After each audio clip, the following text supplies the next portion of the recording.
trust, collaboration, leadership. But I think the thing that is taking collaboration and having it part of that amazing velocity of change that we're seeing is that we are at a point where we're not dealing with single problems anymore, and that to be successful, we have to change systems, we have to change boundary conditions, we have to change the ways in which people think. And this wonderful thing in the world which happens between people is trust develops, relationships develop and last.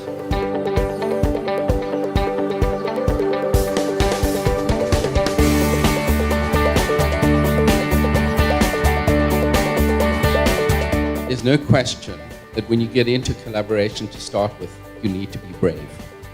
Collaboration can happen in so many different ways, but as long as people approach it with a shared vision, they work together on their synergies, they're optimistic, they're passionate, and they are patient, they'll get to the right solution as long as they're willing to get there.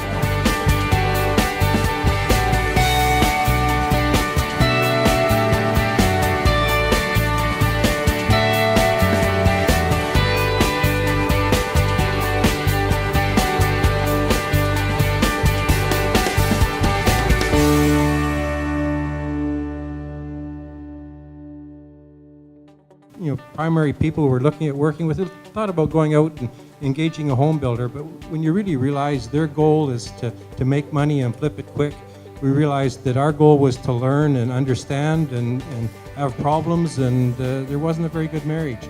So then we looked at our relationship with Habitat, and we're involved with Habitat. We support them on a global basis, and we looked at their model and what they're delivering to the community and said, boy, there's alignment there, and that'll be the ideal people to work with. So that's where we got involved with Habitat and Alfred's. Really, I think that collaboration is important. We can't do it alone. We need to come together if we're going to really be able to make significant changes to protect the environment. Even though we thought we were on opposite sides, we actually had some shared values around the triple bottom line. A need to create value for the community, a need to create value for the environment, and a need to create value for all of the stakeholders. And Rick did not object to allowing me to make money for our organization, which was even a complete view of the triple bottom line. And how, as the famous Thomas Jefferson quote goes, in the environment, every victory is temporary and every defeat permanent. We can see this in a lot of the weakening of the environmental legislation going on in all levels of government right now.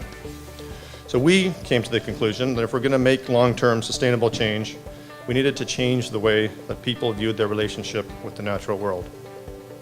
As a society, we have to understand that we're dependent on biodiversity. And we felt that the best place to start this effort was with kids. But the good news is, for the most part, we feel that we know what needs to be done. And as our members will tell you, we don't need more research and talk, we need action. And the only way that this is going to happen is for all sectors of society to work together.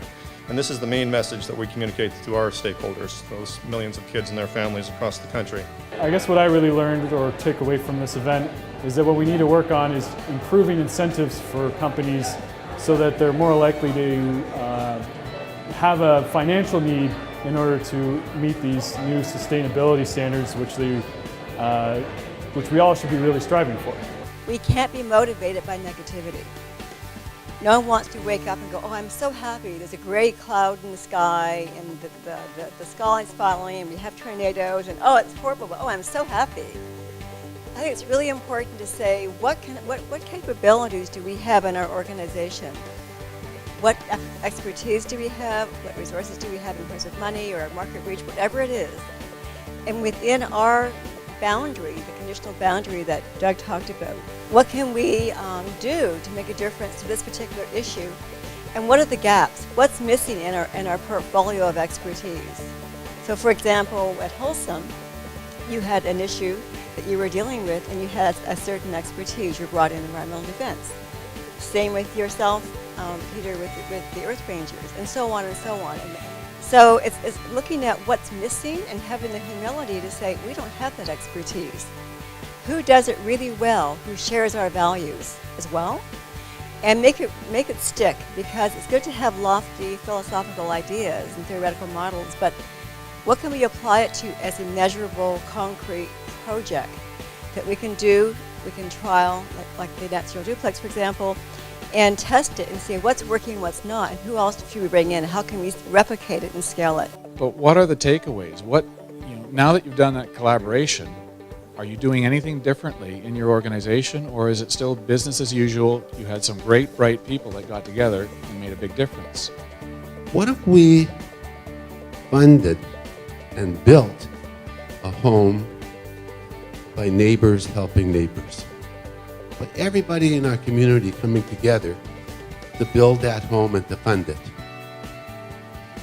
And volunteerism is the essence of building homes for habitat. I mean, we're an organization built on volunteers. Always have been. That's what's the lifeblood of our organization. And why wouldn't it extend to how we construct spaces, including natural spaces? And then into how we operate it. These are spaces now where we run programs, and our end game is behavioral change. This is about educating the community, all ages, on environmental sustainability in this space, but it's healthy living. I mean, our vision is to be home to the healthiest children, teens, and young adults, and health includes the health of our environment.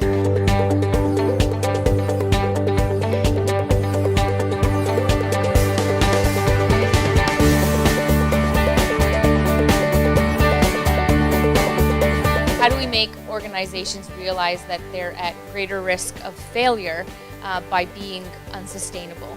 You know, we're trying to be holistic and we want to see change, but companies who don't want to change should fail.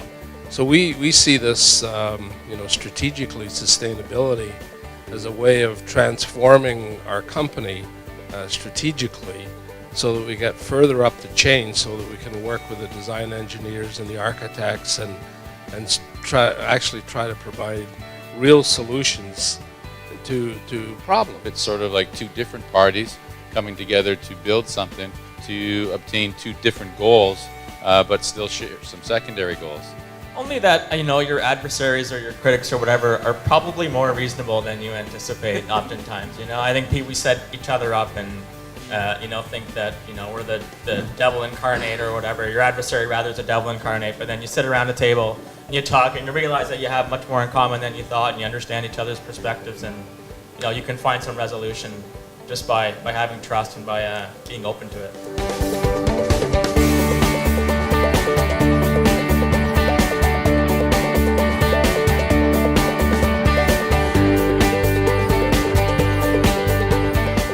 I really believe that today a lot of people that came to this conference understood the value, or we came to understand that there's a huge value in collaboration, both for their own causes and for other people's causes.